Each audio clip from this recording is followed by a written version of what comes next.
মুঘল সাম্রাজ্যের পতন বিষয়ক ঐতিহাসিক বিতর্ক। উত্থান যার হয়েছে, পতন তার হবেই, আজ নয় কাল, আর এটাই ইতিহাসের ধারা। এই উত্থান পতনের নিয়ম মেনেই সুবিশাল মুঘল সাম্রাজ্য পতনের দিকে ধাবিত হয়েছিল। তথাপি মুঘল সাম্রাজ্যের পতন সম্পর্কে ঐতিহাসিক বিতর্কের শেষ নেই। ইউরোপীয় ঐতিহাসিকদের ব্যাখ্যা বিশ্লেষণকে হাতিয়ার করে যদুনাথ সরকার, ঈশ্বরী প্রসাদ প্রমুখ ঐতিহাসিক মুঘল সাম্রাজ্যের পতনের জন্য সরাসরি ঔরঙ্গজেবকেই দায়ী করেছেন। তাদের মতে ঔরঙ্গজেবের গোঁড়া ধর্মনীতি ও অপ্রয়োজনীয় ভ্রান্ত দাক্ষিণাত্য নীতিই মুঘল সাম্রাজ্যের পতন ডেকে এনেছিল।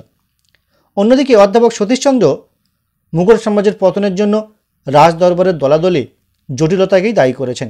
ইরফান হাবিব মুঘল সাম্রাজ্যের পতনের জন্য অর্থনৈতিক সংকটকেই মূল কারণ হিসেবে চিহ্নিত করেছেন। নেলপুল, যদুনাথ সরকার প্রমুখ ঐতিহাসিক মুঘল সাম্রাজ্যের পতনের জন্য ঔরঙ্গজেবের গোঁড়া ধর্মনীতি ও অদূরদর্শিতাকেই দায়ী করেছেন। তারা মনে করেন সর্বভারতীয় রাষ্ট্র গঠনের পরিবর্তে মুসলিম রাষ্ট্র তথা ইসলামকে সেই রাষ্ট্রীয় ধর্ম হিসাবে প্রতিষ্ঠা করার প্রচেষ্টা চালিয়ে ঔরঙ্গজেব মারাত্মক ভুল করেন। একই সঙ্গে রাজপুত, জাট, শিখ, মারাঠা প্রভৃতি জাতিগুলিকে শত্রুতে পরিণত করায় তা রাষ্ট্রের স্থিতিশীলতার জন্য মারাত্মকভাবে ক্ষতিকারক হয়ে দাঁড়িয়েছিল। কিন্তু কিছু কিছু ক্ষেত্রে হিন্দুদের মন্দির বিগ্রহ ধ্বংস করেও ঔরঙ্গজেব অদূরদর্শিতার পরিচয় দিয়েছিলেন বলে মনে করেন। রাষ্ট্রের সংখ্যাগরিষ্ঠ মানুষকে ঔরঙ্গজেবের তার অদূরদর্শী নীতির দ্বারা রাষ্ট্রের শত্রুতে পরিণত করেছিলেন, যা মুঘল সাম্রাজ্যের পতনকে ত্বরান্বিত করেছিল।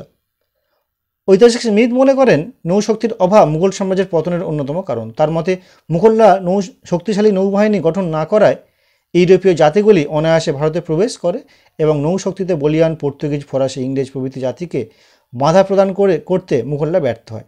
সতীশচন্দ্র, ইরফান হাবিব প্রমুখ আধুনিক গবেষক উপরিউক্ত ঐতিহাসিকদের বিশ্লেষণকে নস্যাৎ করে মুঘল সাম্রাজ্যের পতনের জন্য জায়গিরদারি সংকট তথা অর্থনৈতিক কারণকেই অধিক গুরুত্ব দিয়েছেন।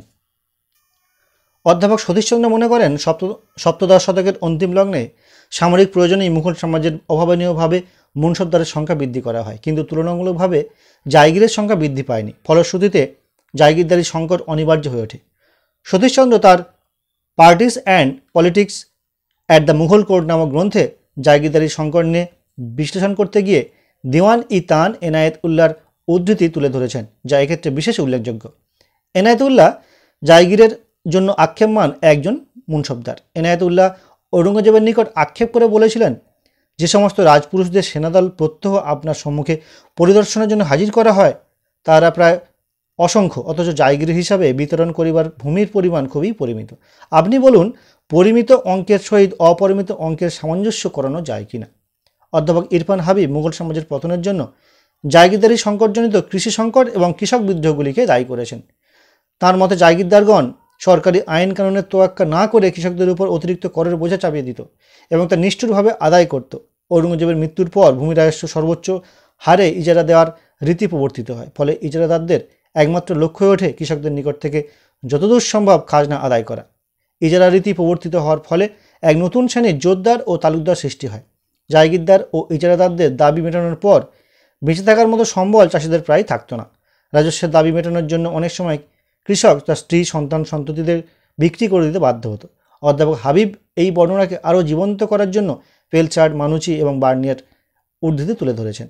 পেলচার্টের মতে জমিদার জোতদারদের নির্মম ও নিষ্ঠুর অত্যাচারের ফলে জমিতে বীজ বপন করা হতো না এবং জমি জঙ্গলে পরিণত হতো। বার্নিয়া লিখেছেন, মজুরের অভাবে ভালো ভালো জমি একটি বড় অংশ অনাবাদী হয়ে পড়ে থাকত। শাসক শ্রেণীর দুর্ব্যবহারে চাষি অবশেষে ভিটেমিটে ছেড়ে পালাতো। মানুচি তার বর্ণনায় উল্লেখ করেছেন, অনাহা, দাসত্ব এবং সশস্ত্র প্রতিরোধ এই দুয়ের মধ্যে একটি বেছে নেওয়া ছাড়া তাদের আর কোনো উপায় ছিল না।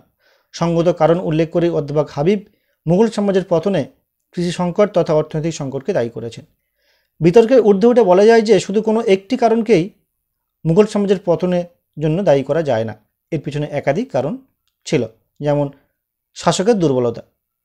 ঔরঙ্গজেব পরবর্তী সকল সম্রাটগণ ছিলেন দুর্বল এবং ব্যক্তিগত চারিত্রিক শৌর্যবীর্যের অভাবে কোনো শাসকই বিশাল মুঘল সাম্রাজ্যের ভাঙন ঠেকাতে পারেনি। বিশাল সাম্রাজ্য। উত্তরে আফগানিস্তান হতে আসাম এবং কাশ্মীর হতে মহীশূর পর্যন্ত মুঘল সাম্রাজ্যের অস্তিত্ব ছিল বিশাল। এত বিশাল সাম্রাজ্যকে সুরক্ষার জন্য যে দক্ষ যোগ্য শাসন ব্যবস্থার প্রয়োজন ছিল তা ঔরঙ্গজেব পরবর্তী শাসকদের মধ্যে ছিল না। সুষ্ঠু উত্তরাধিকার নীতি। মুঘল সাম্রাজ্যে কোনো উত্তরাধিকার নীতি ছিল না।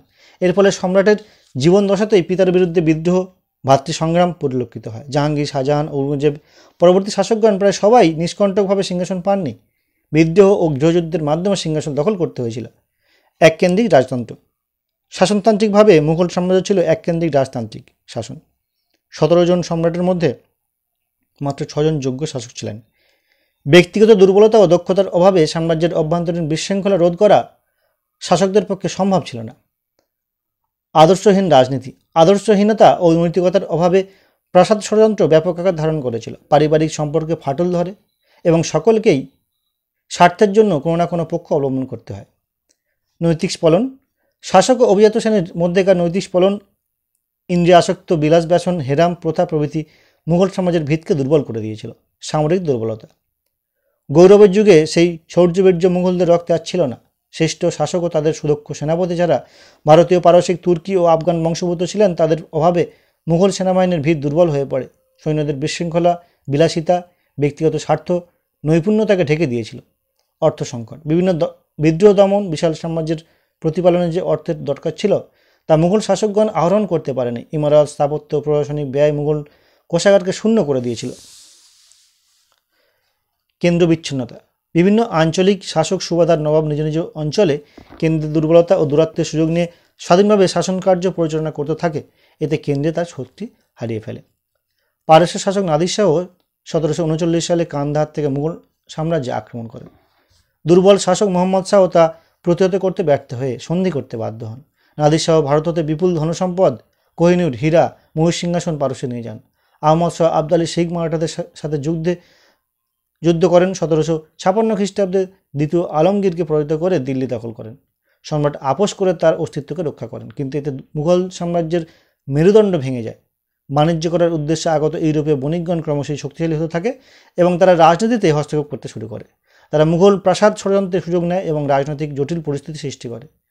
1857 সালের ইংরেজ বিরোধী সিপাহী বিদ্রোহ সংগঠিত হলে ক্ষমতাবান ইংরেজরা তার দায়ভার শেষ শাসক দ্বিতীয় বাহাদুর শাহের কাঁধে অর্পণ করেন। শেষে তাকে রেঙ্গুনে নির্বাসিত করা হয়, সেখানেই তার মৃত্যু হয়।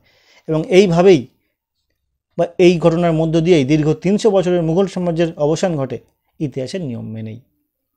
তো মূলত এই ছিল আজকের ভিডিওর বিষয়বস্তু। তোমাদেরকে বলি, এই প্রশ্নটি ঘুরিয়ে একটি পড়ে, যেমন দেখো, মুঘল সাম্রাজ্যের পতনের কারণগুলি আলোচনা করো।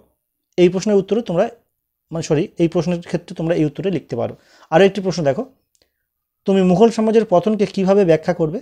অভ্যন্তরীণ নাকি বৈদেশিক কারণ, কোনটা বেশি গুরুত্বপূর্ণ? এই প্রশ্নের উত্তরেও কিন্তু তুমি এই উত্তরটি লিখতে পারবে।